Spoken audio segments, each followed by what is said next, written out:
जीजा जी, ये जहर वाली रोटी खाओ और खा के मर जाओ। अरे खाओ ना। तेरा दिमाग खराब हो गया? ये क्या कर रहा था तू? तेरी तो थूक दिया। हाँ, मेरा दिमाग खराब हो गया है तुम्हारा और तुम्हारे घर का ना व्यवहार को देखकर, जो मेरी बहन के प्रति है। आखिरकार तेरी बहन के साथ कर क्या दिया? और तू तू खड़े खड़े मेरी शक्ल देख रही है? तेरा भाई मुझे जहर वाला खाना खिला रहा है और इसने मुझ पर हाथ भी उठाया और तू इसका कुछ भी नहीं बोल रही। अबे ओए, मुझसे बात कर, समझा ना? मेरी बहन की तरफ आंख उठाकर भी देखा ना तो साले तुझे और तेरे परिवार के साथ जेल में जलवा दूंगा। ले चलूं क्या थाने? हैं? साले साहब, मुझे तो कुछ भी समझ में नहीं आ रहा, आखिर ये सब करने की वजह क्या है? वजह जाननी है तो सुनो, एक बात बताओ, तुम्हारे परिवार वाले मेरी बहन के साथ क्या कर रहे हैं? इसको सता रहे हैं, मार रहे हैं, पीट रहे हैं, क्यों?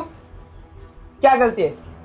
शादी करके लाए हो ना, गुलाम बनाने के लिए लाए हो। दिन रात मेहनत करती रहती है, खाना बनाती है, सबको टाइम पर खिलाती है, उसके बाद भी इसको रोज कोसते रहते हैं। तुम्हारी माँ, मतलब इसकी सासू माँ, जानते हो इसके साथ क्या करती है?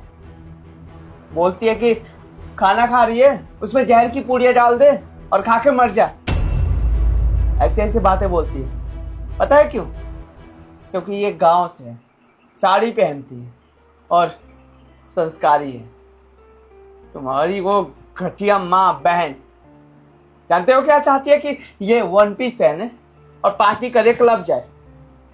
वो तो ऐसे ताना दे रही थी कि तू मर जाएगी ना तो मैं अपने बेटी की शादी कहीं और करा दूंगी, वहां से बहुत सारे दहेज मिलेंगे। क्या करोगे दहेज का? हैं? मेरी बहन को मार कर तुम खुश रहना चाहते हो? हैं? तुम्हें और तुम्हारे परिवार को मैं नहीं छोड़ूंगा। अरे अगर दहेज ही चाहिए तो मुझसे बोला होता। आज से ही नहीं, मेरी बहन बहुत दिन से बर्दाश्त कर रही है, रोज घुट घुट के जी रही है। मैंने कई बार इससे पूछने की कोशिश भी करी पर ये बता नहीं रही थी। जानते हो क्यों? क्योंकि अपना ये रिश्ता बचाना चाहती थी, ऐसे बर्बाद होने नहीं दे रही थी। और मैंने पूछा कि बहन ऐसे घुट घुट के कब तक जिएगी, बता आखिर बात क्या है?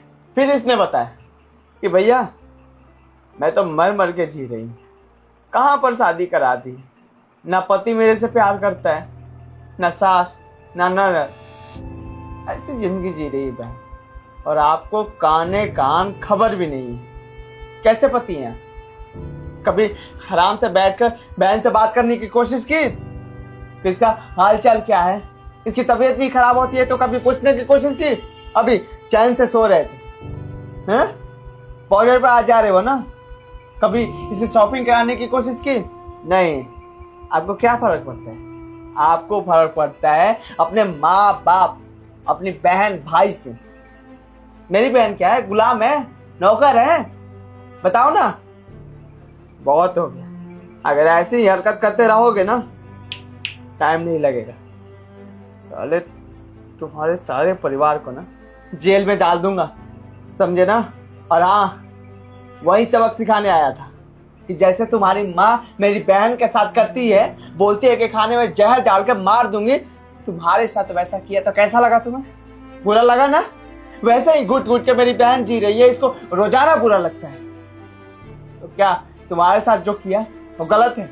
अगर गलत तुम्हारी नजरों में है ना तो मानते रहो, पर मेरी नजरों में गलत नहीं है। मैंने तुम्हें सबक सिखाने के लिए ये सब किया, समझ में आ रहा है ना? और हाँ, अभी बेशर्मों की तरह ना मुंडी नीचे मत करो। बोलो ये सब क्या चल रहा है और क्या बोलना चाहोगे? इसमें तुम्हारे फैमिली वालों की गलती है या नहीं? बोलो ना। राहुल, अगर मैं तुम्हें सच बताऊं ना तो मुझे इसके बारे में कुछ भी नहीं पता कि मेरे घर वाले सिया के साथ इतना कुछ करते हैं। अगर इसने मुझसे कुछ कहा होता तो उसके बारे में मैं सोचता और अपने घर वालों को समझाता। इसमें ना सारी गलती मेरी है, क्योंकि मैं सिया पे कभी कभी बहुत गुस्सा करता था। शायद इसी डर की वजह से इसने मुझे कुछ नहीं बताया, पर मैं वादा करता हूँ आगे से इसके साथ ऐसा कुछ भी नहीं होने वाला। हो सके तो साले साहब मुझे माफ कर देना। माफी मुझसे नहीं, माफी मेरी बहन से मांगो, क्योंकि आप और आपके परिवार वाले ने मेरी बहन का बहुत दिल दुखाया। मांगो माफी। सिया, तुम भी मुझे माफ़ कर देना। जो कुछ भी तुम्हारे साथ मेरे फैमिली वालों ने किया, मैं इसके लिए बहुत शर्मिंदा हूँ। मैं तुमसे दिल से माफ़ी मांगता हूँ। कोई बात नहीं जी, आप मुझसे माफ़ी मत मांगिए। और सच बताऊं तो मेरे साथ बहुत गलत हो रहा था यहाँ पर, और मेरी कोई गलती भी नहीं है। खैर छोड़िए, जो होना था वो हो गया। और राहुल, तुझे अपने जीजा जी के साथ ऐसा बर्ताव नहीं करना चाहिए था। मैं मानती हूँ कि मैंने तुझे ये सब बताया कि मेरे साथ इतना कुछ बुरा हो रहा है, पर इसका मतलब ये नहीं कि तू अपने जीजा जी के ऊपर हाथ उठाएगा। ये भी गलत है। तो बहन क्या करता, मेरे पास कोई चारा ही नहीं। अरे तेरे से बहुत ज्यादा प्यार करता हूँ बहन, ऐसे तुझे तकलीफ में नहीं देख सकता था, इसलिए मुझे जो लगा वो मैंने किया। अगर ज्यादा मेरा दिमाग खराब होता ना तो लोगों को खाने में डालने में मुझे टाइम नहीं लगता। लेकिन मैंने इज्जत देखी, अपनी बहन के ससुराल वालों का इज्जत देखा।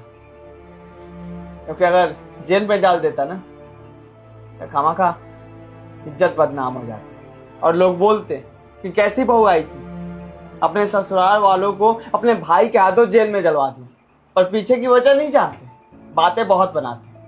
और मैंने ये सब किया ना, ये 4 दीवारी के अंदर हुआ है, किसी को पता भी नहीं चलेगा। और शायद क्या, मुझे लग रहा है कि जीजा जी के दिमाग में घुस गया होगा कि आइंदा से ऐसी गलती ना हो मेरी बहन के साथ, है ना। बाकी मैं भी आपसे हाथ जोड़कर माफी मांगना चाहूंगा, क्योंकि मेरी भी गलती है। ऐसे आपके साथ बदतमीजी नहीं करना चाहिए था, पर जीजा जी सच बताए तो हमारे पास और कोई चारा नहीं था, इसलिए ये तरीका अपनाना पड़ा। हो सके तो हमें माफ़ कर दीजिए। ठीक है जीजा जी, मैं चलता हूँ। बहन अपना ख्याल रखना।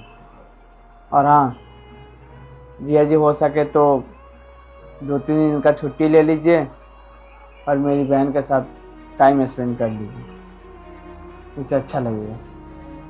बाकी मैं चलता हूँ, अगर कुछ भी हो तो बहन बताइए जरूर। ठीक है भाई, तू जा। चलता हूँ। सिया, मुझे माफ़ कर देना। मैंने बहुत गलत किया, मुझे तुम पे गुस्सा नहीं करना चाहिए था। शायद इसी वजह से मेरे घर वालों ने तुम्हारे साथ ये सब किया। मैं उन सब की तरफ से तुमसे माफ़ी मांगता हूँ। आगे से तुम्हारे साथ ऐसा कुछ नहीं होगा। मेरे घर वालों ने तुम्हारे साथ जो कुछ किया है ना, मैं उनकी उस गलती का ना एहसास उन्हें ज़रूर कराऊंगा। और हाँ, मैं बॉर्डर पर फ़ोन करके ना 3-4 दिन की छुट्टी और ले लेता हूँ, फिर हम दोनों अच्छा सा टाइम स्पेंड करेंगे। कोई बात नहीं, आपको अपनी गलती का एहसास हुआ, मेरे लिए इतना ही बहुत है। ठीक है, अगर आगे से ऐसी कोई बात होती है तो तुम मुझे ज़रूर बताना। ठीक है।